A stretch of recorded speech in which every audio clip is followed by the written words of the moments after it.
नमस्कार। आज हम बात करेंगे गीता के 8वें अध्याय के श्लोक क्रमांक 14 एवं 15 के बारे में। अनन्य चेताः सततं यो मां स्मरति नित्यशः तस्याहं सुलभः पार्थ नित्ययुक्तस्य योगिनः। हे अर्जुन, जो अनन्य भाव से निरंतर मेरा स्मरण करता है उसके लिए मैं सुलभ हूँ, क्योंकि वह मेरी भक्ति में प्रवृत्त रहता है। तात्पर्य: इस श्लोक में उन निष्काम भक्तों द्वारा प्राप्तव्य अंतिम गंतव्य का वर्णन है जो भक्ति योग के द्वारा भगवान की सेवा करते हैं। पिछले श्लोकों में 4 प्रकार के भक्तों का वर्णन हुआ है: आर्त, जिज्ञासु, अर्थार्थी तथा ज्ञानी। मुक्ति की विभिन्न विधियों का भी वर्णन हुआ है: कर्मयोग, ज्ञान योग तथा हठ योग। इन योग पद्धतियों के नियमों में कुछ न कुछ भक्ति मिली रहती है, लेकिन इस श्लोक में शुद्ध भक्ति योग का वर्णन है, जिसमें ज्ञान, कर्म या हठ का मिश्रण नहीं होता, जैसा कि अनन्य चेताः शब्द से सूचित होता है। भक्ति योग में भक्त कृष्ण के अतिरिक्त और कोई इच्छा नहीं करता। शुद्ध भक्त न तो स्वर्गलोक जाना चाहता है, न ब्रह्म ज्योति से तादात्म्य या मोक्ष या भवबंधन से मुक्ति ही चाहता है। शुद्ध भक्त किसी भी वस्तु की इच्छा नहीं करता। चैतन्य चरितामृत में शुद्ध भक्त को निष्काम कहा गया है। उसे ही पूर्ण शांति का लाभ होता है।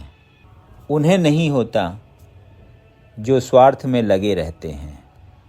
एक ओर जहाँ ज्ञान योगी, कर्म योगी या हठ योगी का अपना अपना स्वार्थ रहता है, वहीं पूर्ण भक्त में भगवान को प्रसन्न करने के अतिरिक्त अन्य कोई इच्छा नहीं होती। अतः भगवान कहते हैं कि जो एकनिष्ठ भाव से उनकी भक्ति में लगा रहता है उसे वे सरलता से प्राप्त होते हैं। शुद्ध भक्त सदैव कृष्ण के विभिन्न रूपों में से किसी एक की भक्ति में लगा रहता है। कृष्ण के अनेक स्वांश तथा अवतार हैं, यथा राम तथा नृसिंह, जिनमें से भक्त किसी एक रूप को चुनकर उसकी प्रेमा भक्ति में मन को स्थिर कर सकता है। ऐसे भक्त को उन अनेक समस्याओं का सामना नहीं करना पड़ता जो अन्य योग के अभ्यासकर्ताओं को झेलनी पड़ती है।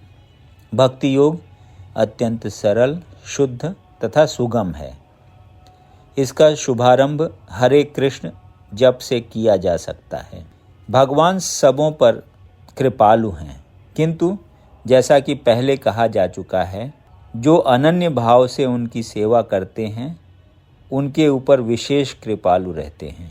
भगवान ऐसे भक्तों की सहायता अनेक प्रकार से करते हैं, जैसा कि वेदों में कठोपनिषद 1.2 से 23 में कहा गया है: यमे वैश वृणुते तेन लभस्तस्यैष आत्मा विवृणुते तनुम स्वाम। जिसने पूरी तरह से भगवान की शरण ले ली है और जो उनकी भक्ति में लगा हुआ है, वही भगवान को यथारूप में समझ सकता है।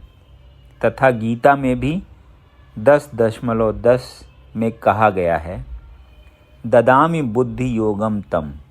ऐसे भक्त को भगवान पर्याप्त बुद्धि प्रदान करते हैं, जिससे वह उन्हें भगवत धाम में प्राप्त कर सके। शुद्ध भक्त का सबसे बड़ा गुण यह है कि वह देश अथवा काल का विचार किए बिना अनन्य भाव से कृष्ण का ही चिंतन करता रहता है। उसको किसी तरह का व्यवधान नहीं होना चाहिए।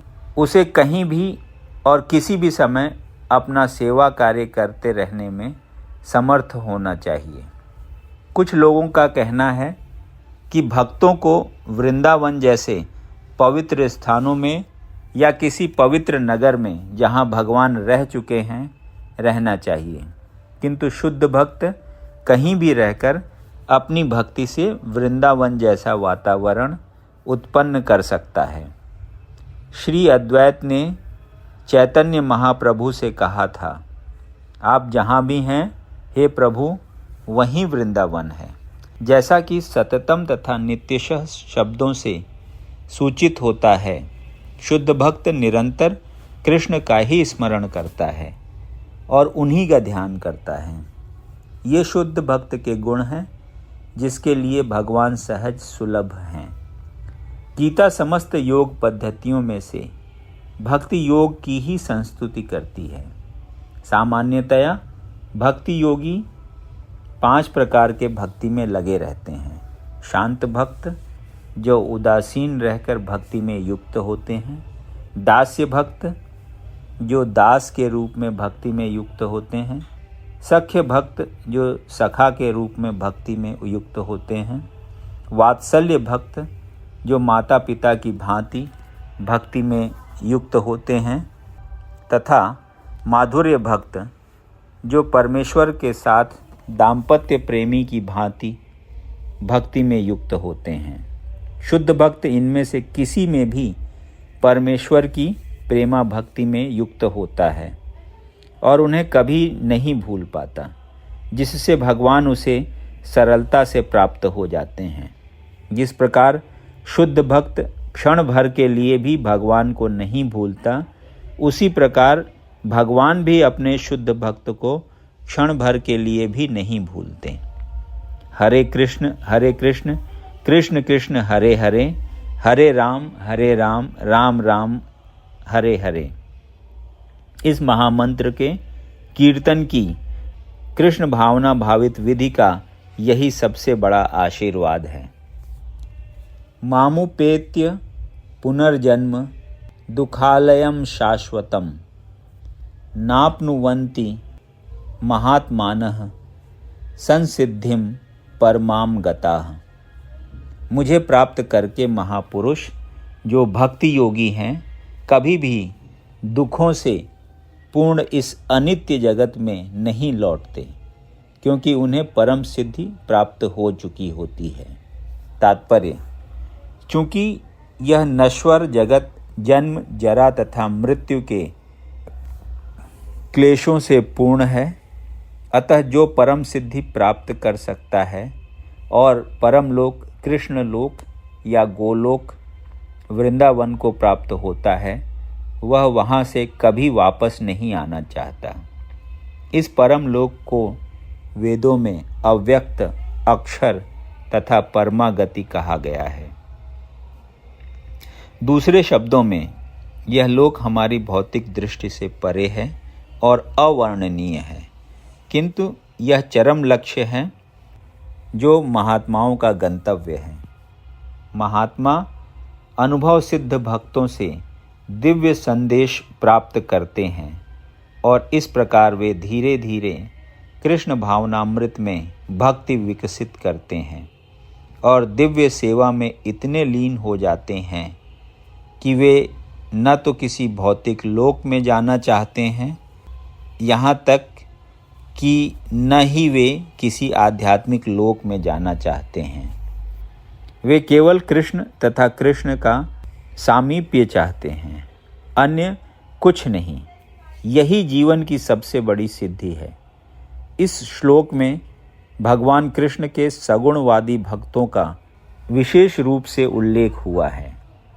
ये भक्त कृष्ण भावनामृत में जीवन की परम सिद्धि प्राप्त करते हैं। दूसरे शब्दों में ये सर्वोच्च आत्माएं हैं। यदि आपको ये वीडियो पसंद आया तो इसे लाइक करें और ऐसे ही अन्य वीडियोस को सुनने के लिए इस चैनल को सब्सक्राइब करें। धन्यवाद।